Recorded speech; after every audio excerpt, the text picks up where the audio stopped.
Et dans C'est l'info, nous retrouvons à présent Fabien Herbert. Bonjour Fabien. Bonjour Martin. Je rappelle que vous êtes donc au site lesyeuxdumonde.fr, lesyeuxdumonde.fr où l'on retrouve toute l'actualité géopolitique liée aux relations internationales, Fabien. Oui, exactement, c'est ça. Et cette semaine, Fabien, vous êtes là pour nous parler de la Russie et de l'OTAN qui semblent se tester. Fabien, des exercices militaires russes aux portes de l'Union européenne ont eu lieu cet été, baptisés Ouest 2017. Ils inquiètent les voisins du Kremlin qui y voient une simulation d'un conflit armé avec l'OTAN. Alors, exactement. Alors, donc cette opération, vous l'avez rappelé, Ouest 2017, en russe Zapad 2017, ce qui veut dire Occident 2017 en réalité. Alors en fait, les Russes organisent ce type d'exercice tous les ans, dans une région différente et avec un partenaire différent. Cette année, il s'agit de la Biélorussie, un partenaire privilégié pour Moscou en Europe. A priori, il n'y a donc pas de raison de s'inquiéter particulièrement en ce qui concerne ces exercices Zapad 2017. En revanche, on peut se demander pourquoi les Russes ont choisi l'Europe de l'Est comme lieu de manœuvre cette année, alors qu'on sait très bien qu'il existe d'autres fronts préoccupants comme l'Asie centrale ou le Caucase.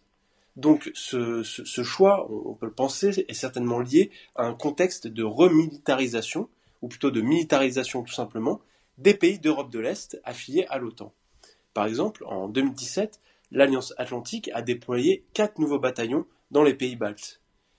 Donc, a priori, il s'agit pour la Russie plus d'une tactique d'intimidation, comme le dénoncent d'ailleurs certains pays européens, que de manœuvres véritablement offensives. Oui, alors ainsi, peut-on dire que ces manœuvres sont réellement défensives? Et puis, est-ce que les Russes ont-ils des choses à craindre de la part des Européens, Fabien? Alors, évidemment, quand on parle de manœuvres militaires défensives, il se passe toujours, ces manœuvres sont toujours mêlées à des conditions offensives. Ce sont de tenants et aboutissants dans le conflit, dans les manœuvres de conflictualité, qui font qu'on ne peut pas qualifier une manœuvre uniquement défensive. C'est vrai pour les manœuvres russes, c'est vrai aussi pour les manœuvres dites elles aussi défensives de l'OTAN. En ce qui concerne l'autre partie de votre question, à savoir si les Russes se sentent menacés par les Européens, encore une fois, il ne s'agit pas uniquement des Européens, il s'agit de l'OTAN, donc une organisation qui reste financée principalement par les États-Unis d'Amérique. Donc, je ne pense pas que la Russie imagine une intervention de forces européennes sur son sol. En revanche, la crainte de manœuvres américaines via l'OTAN sont plus légitimes. Et la présence américaine en Europe de l'Est, finalement, est-elle une menace directe pour la Russie, Fabien? Alors, je parlais de crainte légitime de la part de la Russie, mais il reste une marge pour parler de menace directe de la part de Washington. La menace n'est pas directe. En revanche, au niveau de la perception russe, je parle ici de perception parce qu'en géopolitique c'est une question essentielle, que perçoit l'autre. Donc la perception russe aujourd'hui est que les récents conflits qui ont agité l'Europe de l'Est et le Caucase, donc les guerres en Géorgie et en Ukraine, ont été déclenchés par les États-Unis. Pour nous, ça peut nous paraître particulier comme vision, mais je développe. Comment ? Eh bien, à travers le financement massif de manifestations qui ont abouti politiquement à des révolutions. Révolution orange et Maïdan en Ukraine, et Révolution des roses en Géorgie. Pour les Russes, ce sont ces bouleversements politiques, stimulés par les États-Unis, et dont l'objectif était d'affaiblir la Russie, qui ont déclenché les conflits qui ont suivi. Enfin, il faut noter que les exercices militaires en Europe de l'Est ne sont pas le monopole des Russes. En juillet dernier, les Américains et plusieurs membres de l'OTAN ont eux-mêmes organisé des exercices militaires en mer Noire.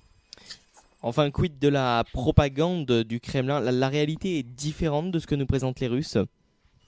Alors, je parlais dans ma question précédente de perception russe. Notre perception en Occident est différente, puisqu'en fait, nous pensons que la Russie n'a pas accepté l'éloignement politique de ces deux pays, l'Ukraine et la Géorgie, et qu'elle s'est sentie obligée d'intervenir militairement pour amener ces États dans son giron. Ceci est en partie vrai, mais et fait en fait de la Russie pour nous un État déstabilisateur dans la région, en Europe de l'Est, et potentiellement dangereux. Mais en réalité, les deux visions que j'ai évoquées sont assez justes. Que ce soit la vision européenne et la peur d'une intervention russe sur son sol, dans les pays baltes, Lettonie, Lituanie, Estonie et même en Pologne, ou pour la vision russe et la déstabilisation politique de ses partenaires. Ces deux réalités coexistent. D'ailleurs, je le rappelle, les exercices Zapad 2017 sont faits en collaboration avec la Biélorussie, ce qui prouve bien une alliance entre les deux États et une peur qui existe aussi des pays européens, occidentaux et américains.